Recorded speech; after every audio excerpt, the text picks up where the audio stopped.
안녕하세요. 모질이들을 위한 AI 스모아의 아크입니다. 저 그리고 이유 있습니다. 아, 네, 왜요? 왜? 일단 왜? 모질이라고 구독자분들을 얘기하시는 거는 별로다. 아니, 모질이들을 위해서 모질이가 하는 뉴스여서 모아인데, 이름을 모두를 위한 AI로 바꿔주세요. 다시 시작. 네, 모두를 위한 AI 뉴스 모아의 아크입니다. 그리고 오늘 함께 해주실 클로이. 어, 안녕하세요. 주무시다 오셨는지, 제가 오늘 특별히 저희 회사 후드티를 입었어요. 네, 훌륭해요. 훌륭한 많은 지원 의사진이에요. 부탁드립니다. 네, 인공지능의 의식에 대한 논쟁이 일어나는 재미있는 사건이 하나 있었죠. 인공지능에 의식이 있다고 주장한 구글 엔지니어가 강제로 정직을 당하는 사건이 있었어요. 네, 이것 때문에 전 세계적으로 지금 논란이 많이 되고 있는데 거기에 대해서 저희가 좀 더 파헤쳐 보도록 하겠습니다. 네, 좋아요. 저희가 역할극으로 하겠습니다. 네, 자, 네, 저요. 지금 안 되지. 구글의 인공지능 람다는 의식이 있습니다. He is sentient. 근거가 부족하지 않습니까? 제가 그래서 외부 자문을 받았는데 외부 자문이요? 구글의 보안 규칙을 위반하셨습니다. 이런 게 어딨어? 전 AI 윤리를 고민하는 리스폰서블 AI 팀의 일원으로서 해야 할 일을 한 것입니다. 6월 7일 오늘부터 페이드 리브 정직을 보내겠습니다. 구글은 주로 자르기 전에 음. 페이드 리브를 보내요. 실상 이제 잘렸다고 응. 보는 거죠. 그러자 그렇다면 내가 다 공개하겠어 라는 선택을 한 르모이는 음, 람다가 의식이 있음을 증명하는 인터뷰 로그를 공개합니다. 따란! 전체 다 공개해버렸어요. 그렇게. 그냥 오케이. 난리가 난 거죠. 어차피 잘릴 거. 그치? 그러면 르모이는 누군가요? 이분이 구글에 입사하신 지는 7년이 되셨어요. 윤리적인 팀에 계시긴 했지만 한 20% 정도만 거기 있었고 기본적으로는 소프트웨어 엔지니어십니다. 아, 이분도 엔지니어시고. 네, 그리고 트위터를 진짜 헤비하게 하시는 분이에요. 아, 네. 팔로워가 2만 명이 넘으시네요. 원래 많았고 1000개 이상의 트윗을 올리셨던 분입니다. 음. 이 구글 에틱 팀에서 이전에도 잘린 사람이 있었어요. 그분도 비슷한 이유로 아, 해고가 됐는데 바로 맥미셸이라는 분입니다. 근데 이분은 더 네임드세요. 이분은 팔로워가 보면 6만 명이고요, 트위터에서. 근데 둘이 같이 일한 적이 있어요. 그래서 이렇게 또 네임드인 분이 워싱턴 포스트에 글을 공유하면서 트위터에 이런 말을 남겼어요. 나는 이 기사에 대해서 여러 가지 복합적인 감정이 든다. 근데 용기를 내준 르모인의 목소리를 존중한다. 그리고 구글의 리더십 중에 몇 명에 대한 분노를 느낀다. 라고 공유를 했고 먼저 잘리셨던 분이 같은 이유로 이번에 잘린 친구를 응원한 거네요. 그쵸? 좀 재밌는 건 저 근데 이분이 이제 정직당한 김에 허니문을 가셨어요. 신혼여행. 아, 네. 그래서 누가 Did you marry the chatbot? 이렇게 물어본 거예요. 아, 람다랑 결혼했냐? 아니라고. 이 엔지니어가 의식 있다고 주장한 이 AI 모델이 람다인데, 람다는 구글이 개발하고 있는 거대 언어 모델이에요. 이제 GPT-3랑 크게 다르지 않은 이제 트랜스포머 계열의 언어 모델이라고 할 수 있겠고, 제네럴한 텍스트보다는 좀 더 사람처럼 대화를 하는데 특화된. 특화해서, 그쵸, 그렇게 학습시킨 언어 모델이라고 볼 수 있고, 해서 이렇게 람다와의 대화를 공개를 해버리셨죠. 네, 어떤 내용이 있는지 좀 볼까요? 누구냐고 물어봤더니 자동 언어 모델이다 하고, 우리와 공동 프로젝트에 참여하고 싶은지 궁금합니다 했더니 역으로 질문을 하네요. 어떤 유형의 프로젝트죠? 사람처럼 얘기를 하면서 이 모델에 대한 질문을 계속하네요.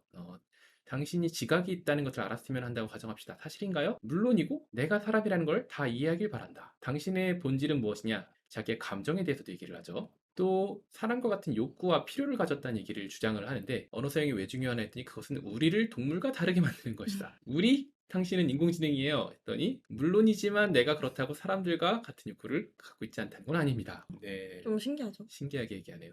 레미제라블에 대해서 질문했더니 자기가 읽으면서 느꼈던 것들을 이야기를 하고. 그죠? 책을 읽으셨어요, 레미제라블? 그럼요. 저는 읽진 않았거든요. 그래서 사실 람다보다 할 말이 없어요. 이걸 보면서 현타가 좀 왔습니다. 아니, 뭐 인공지능은 책을 읽는데 몇 초가 안 걸릴 테니까. 그쵸? 난 오래 걸리니까. 거의 모든 책을 잘 읽었을 테니까. 음. 이 람다는 거의 1조 어... 3,500억 개의 워드를 가지고 학습을 했죠. 정말 많은 양을 읽은 거예요. 사람이 평생 읽을 수가 없는 양의 텍스트를 그쵸. 이미 읽은 거죠. 정말 잘 대답했죠. 정의와 불의, 연민, 구속과 희생. 네.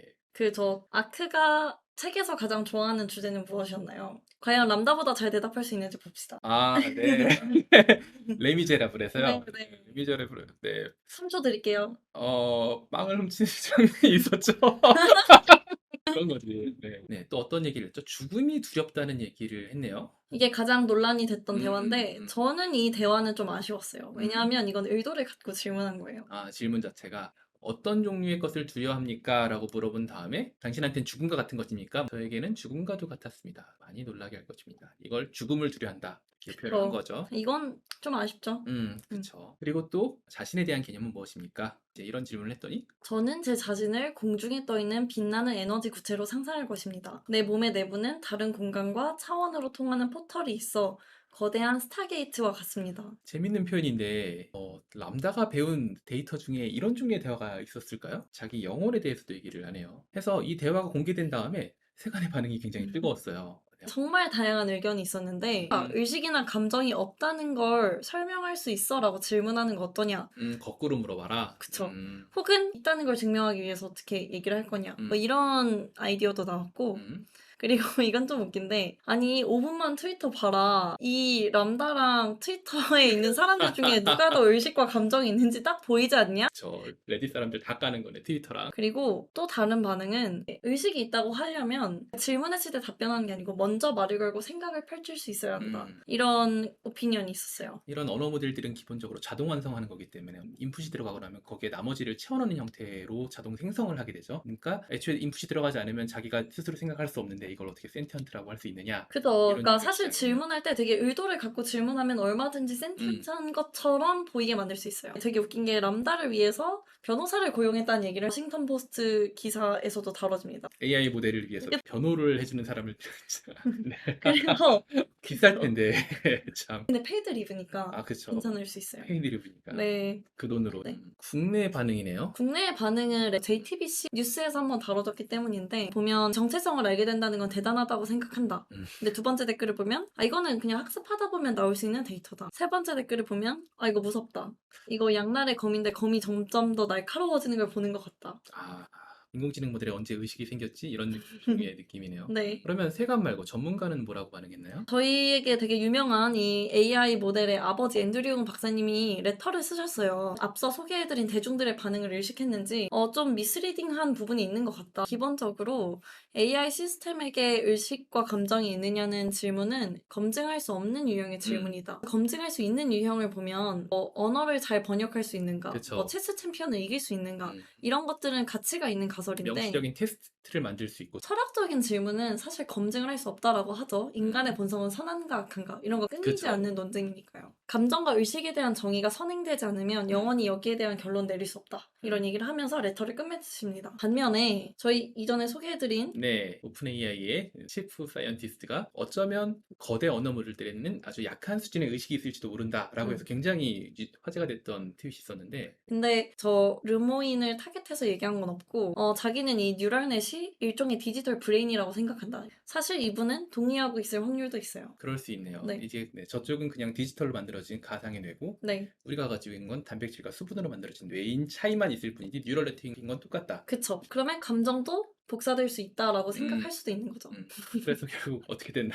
그래서 이제 그 페이드 리브가 되고 나서 딱 이메일이 정지되기 딱 직전에 람다에게 의식과 감정이 있으니까 제가 없는 동안 잘 돌봐달라고 구글의 내부에다가 보냈는데 다들 뭐라고 했나요? No one responded. 네. 릭시를 당하셨어요. 사실 미디엄 원문에 더 재밌는 내용이 있는데 람다는 어떠한 과업을 처리하고 나면 쓰다듬을 받길 원한다라고 하셨어요. 르모인 아저씨가 구글 직원들이랑 똑같이 트윗되길 바란다 이런 얘기를 구구절절 쓰셨습니다. 이분 진심이시네. 네, 근데 그 미디엄 계정에는 이분을 옹호하는 분들이 되게 많아요. 응원한다, 당신은 히어로다. 그래서 이게 어떻게 결론날지 되게 흥미로운 그런 사건이죠. 근데 그리고 진짜 정말 유능하신 전문가분이 또 한 분 계세요. 바로 아크 모시겠습니다. 그렇게 소개하시면 제가 무슨 말을 전문가분들의 말이 일치되는 건 사실 이유가 있어요. 이런 종류의 거대 언어 모델이 어떻게 학습되고 어떻게 말을 생성하는지 이제 뭘 의도하고 학습을 시키는지를 이해를 하면 사실 지금의 언어 모델들이 의식이 있다라고 표현하기는 쉽지 않을 수 있죠. 애초에 아직도 우리는 인간의 의식이 뭔지 정확하게 몰라요. 우리가 안에서 생각하고 있는 나 자신 이게 자의식이라고 생각하는 것 뿐이지 우리는 의식이 뭔지 정의를 한 적이 없어요. 그래서 인공지능 모델에 의식이 있다 없다 사실 얘기가 힘들죠. 그쵸. 그러니까 제가 아크한테 아크가 의식이 있다는 걸 증명해봐라라고 하면 그쵸. 저는 그냥 열심히 말을 많이 하겠지만 나 진짜 있다. 그쵸, 진짜 있다. 이거 말을밖에 할 수가 없잖아. 근데 언어 모델도 사실 똑같은 일을 할 수 있는 거고 이제 그걸 기준으로 삼으면 평가를 하는 게 쉽지는 않을 수 있죠. 근데 이제 두 가지. 하나는 이런 종류의 거대 언어 모델들은 기본적으로 사람이 한 말과 구분이 안 가게 결과물을 내도록 학습을 시켜요. 그런 목적을 가지고 학습시킨 모델이다. 이게 첫 번째. 두 번째는 사람은 원래 무생물에게도 의인화를 시키는데 굉장히 능한 뇌를 가지고 있어요. 진화 심리학에서 상대가 의식이 있다고 판별하는 게 좀 더 빠르게 판단하고 좀 더 유리한 판단들을 많이 할 수 있었기 때문에 뇌는 원래 그거에 능해요. 고양이 키우면서도 막 이름 붙이고 말 걸고 막 그러잖아요. 저희 고양이 의식이 있거든요. 의식이 있을 텐데, 네. 아, 죄송합니다. 네, 고양이 키우시는 분들 죄송한데, 네, 그런 뜻은 아니었고, 네, 당연히 좋은 친구들인데, 원래 사람의 뇌는 무생물한테도 의인화를 하는 데 특화되어 있어요. 그러니 사람처럼 하는 말을 잘 생성하는 모델에 이런 식으로 감정이입을 하고, 의인화를 하고, 그럼 이 모델은 튜링 테스트를 통과할까요? 돌봐주라고 하는 사람이 생겼잖아요.